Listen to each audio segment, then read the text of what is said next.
Sa isang bansang puno ng ingay ng politika at kontrobersya, sino ang nagsasabi ng totoo?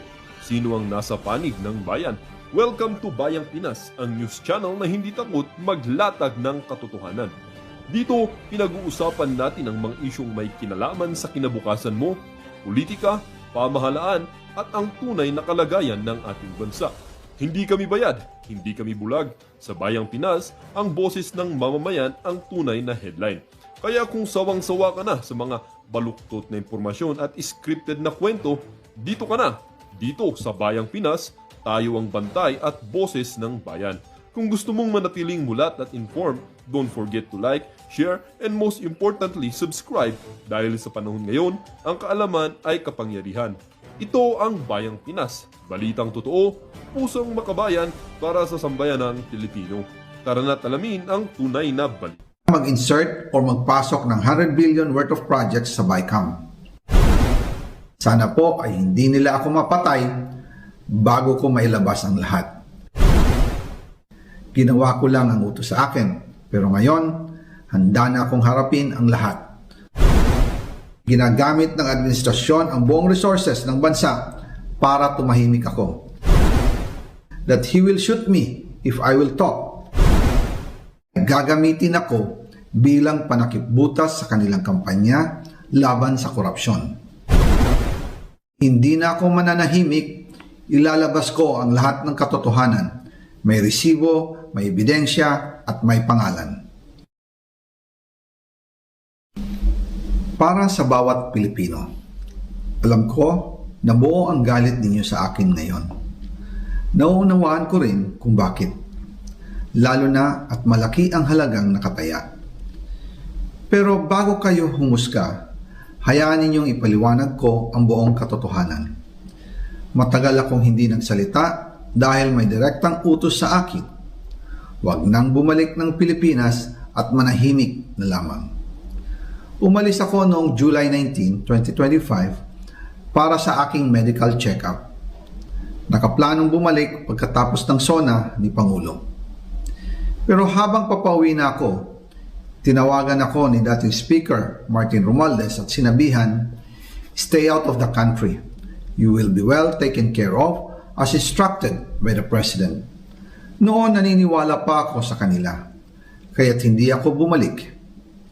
Tumikom ang aking bibig, sumunod ako, pero ang hindi ko alam, ang ibig pala nilang sabihin sa aalagaan ka namin ay gagamitin ako bilang panakipbutas sa kanilang kampanya laban sa korupsyon. Ginawa nila akong poster boy ng kanilang sariling kasinungalingan. Ngayon, hindi na ako mananahimik, ilalabas ko ang lahat ng katotohanan. May resibo, may ebidensya, at may pangalan.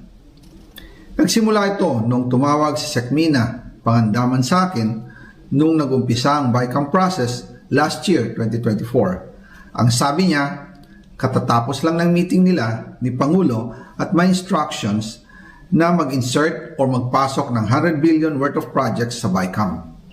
At sinabi pa ni Sekmina, you can confirm with Yusek Adrian Bersamin dahil magkasama sila sa meeting ni Pangulong BBM noong araw na yon. Tinawagan ko po agad si Yusek Adrian Bersamin at tinanong ko kung may instruction nga ba ang Pangulo na magpasok ng 100 billion during their meeting. Ang sabi niya ay totoo nga po. Right after our conversation, tinawagan ko po si dating Speaker Martin Romualdez at nireport ko ang instructions ng Presidente to insert the 100 billion projects. At sinabi niya sa akin, what the President wants, he gets.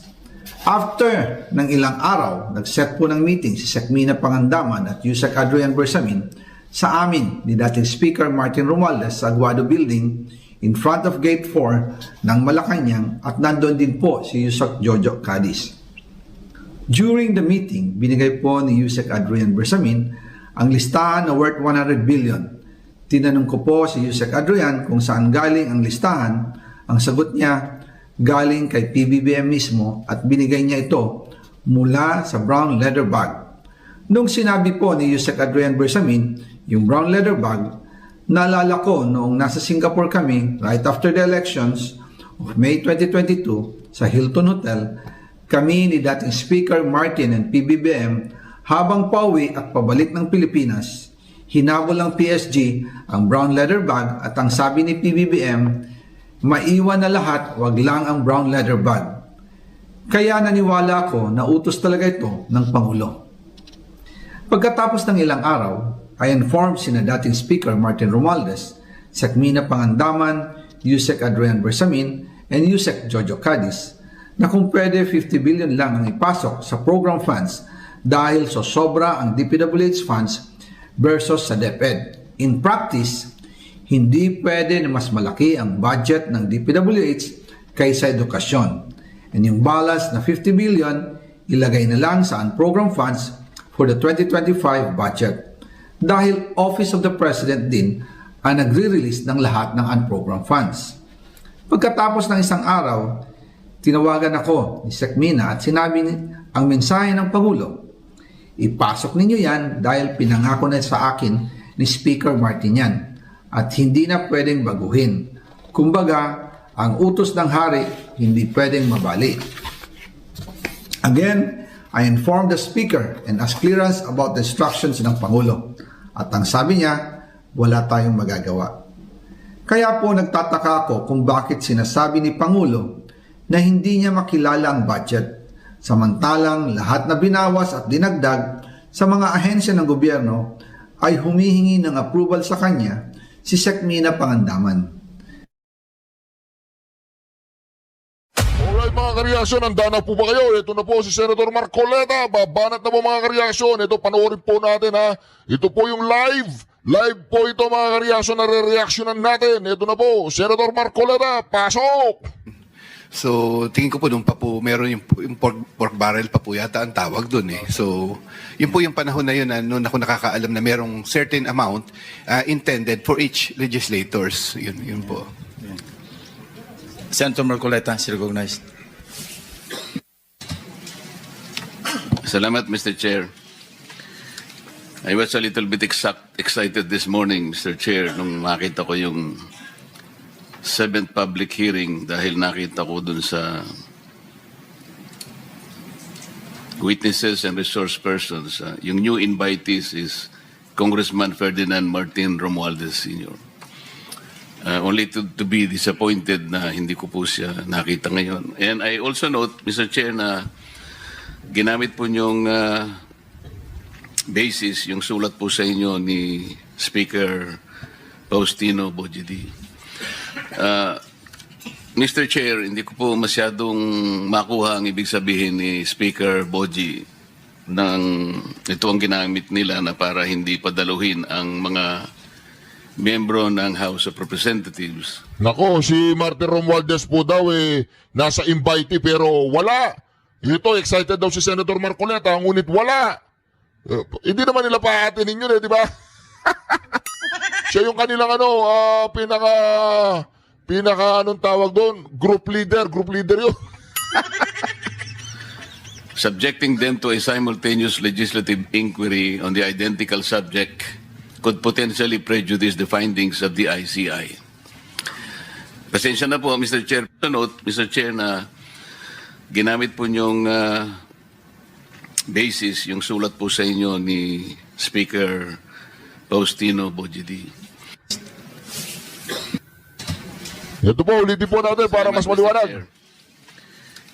I was a little bit excited this morning, Mr. Yun. Chair, nung makita ko yung 7th public hearing dahil nakita ko dun sa witnesses and resource persons. Yung new invitees is Congressman Ferdinand Martin Romualdez Sr. Nako.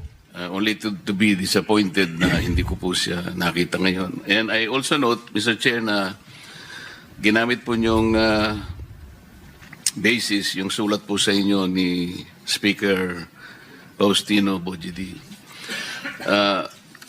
Mr. Chair, hindi ko po masyadong makuha ang ibig sabihin ni Speaker Boji ng ito ang ginamit nila na para hindi padaluhin ang mga miyembro ng House of Representatives. subjecting them to a simultaneous legislative inquiry on the identical subject could potentially prejudice the findings of the ICI. Nako. Pasensya na po, Mr. Chair, pero hindi ko po talaga maintindihan yun. How can the findings of the ICI be prejudiced by their presence here? As a matter of fact, kahit na identical pa ito, ang atin pong mandate is in aid of legislation. And the ICI, I don't know what is their mandate. So, hindi po siya siguro justification. As I said, I was excited, pero ngayon po, kasi mas maganda sana kung nandito siya. It could have been more substantial sana. Having said that, Mr. Chair, siguro, isang araw, na-process na natin ito kung ano ang dapat gawin talaga sa mga invitees na to. More particularly, the members of the House of Representatives that were initially mentioned at some point in several testimonies of the respondents that were invited by this committee. Wala, hindi sila invite, hindi sila papupuntahin dyan. Umasa ka pa, Senator Marcoleta. Unless talagang patatalsikin na yan si Tito Soto dyan sa may Senate President na posisyon, di ba? Kaya dito, wala yan. Nagtatawanan nga po sa comment section eh. Tignan po ninyo sa comment section natin na sinasabi po ng karamihan ng ating mga kareaksyon ay sarswela daw, may script, gawa-gawa lang yan. Wala na ang sambayan ng Pilipino habang hindi natutumbok yung pinakaulo ay wala po silang gana dyan sa investigasyon ni Pinky Lacson. May I now proceed, Mr. Chair, to Engineer Bernardo. Kagaya po ng napansin sa pagtatanong ni Senator Kiko, ako din ay ganun din ang aking observation. Merong bahagi ng iyong salaysay na talaga namang very, very descriptive, talagang even the minutest detail. Ito'y mapapatotohanan sa dami ng mga pahina at mga saknong na binanggit mo. Kung halimbawa pag-uusapan, Senator Jingo Estrada, Senator Ramon Rebillan, talagang, kumbaga sa comics, wala ka nang hihilingin pa. Nandun na lahat. Pero pagdating sa bahagi ng mga congressmen or congresswoman, tipid na tipid ka. Halimbawa, yung Congressman Saldico, wala ka man lang sinabi tungkol sa magkano ang hiningi, ilang projects ang napunta rito, ilang porsyento. Kung paano mo dinescribe yung mga naunang senador na binanggit mo, iniisip namin ni Senator Kiko na dapat ganun din sana. Yun! Sa ganung paraan, makikita mo talagang walang pinagtatakpan. Malinaw na malinaw na ibahagi mo talaga, nalalaman mo. Lalong-lalo na sa'yo, May script. naintindihan. May script nga, Senator Marcoleta. Merong script. Reaction TV, tuloy mo na. Maya ka na magsasalita. Tuloy na po mga reaction. Ito na. Huwag na kayong magalit. Tuloy na. Kung sa tagal ng iyong paglilingkod sa DPWH, ikaw ay sagana na sa karamihan ng eksperyensya at pakikipag-ugnayan sa maraming tao, kaugnay ng iyong trabaho. Ito po, Mr. Chair, litaw na litaw, binanggit tatlong congressman and congresswomen dito. Talaga pong napakatipid po ninyo. Sa makatwid, dito lang po ay kung ako ihahatol dito, meron po kayong deliberately na parang hindi na gusto pang ihayag yung maaring nalalaman po ninyo. Kaugnay po nito, Mr. Chair, nung tinatanong din ni Senator Kiko, kahit na mathematical lang or arithmetical estimation, kung talagang napakahalaga po nun eh. Initially, ito po yung mga nasa notes ko din, nagkakaisa pala kami ng direksyon ng pagtatanong. Bakit kinakailangang sangguniin mo ang abogado mo at pagkatapos ay makikipag-ugnayan ka kay Prosecutor General? First of all, Mr. Chair, I want to know if the Prosecutor General was invited in this meeting. May I respond, sir? Yes, PG Padula. I did not receive any personal invitation, Mr. Chair, but I was directed by the Secretary of Justice to appear in today's hearing to represent him, sir. That is my problem, Mr. Chair. Ito po, nalilimitahan yung kakayahan ng committee ito na magpahayag ang mga respondents.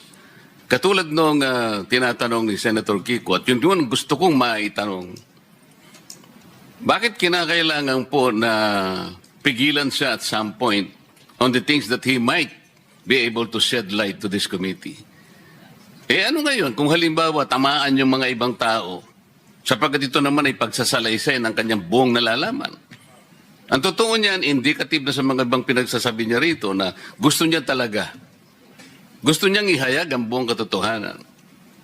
Pero dahil ba sa he is a potential applicant to witness protection program, may influensyahan, malilimitahan ang kanyang exposure dito.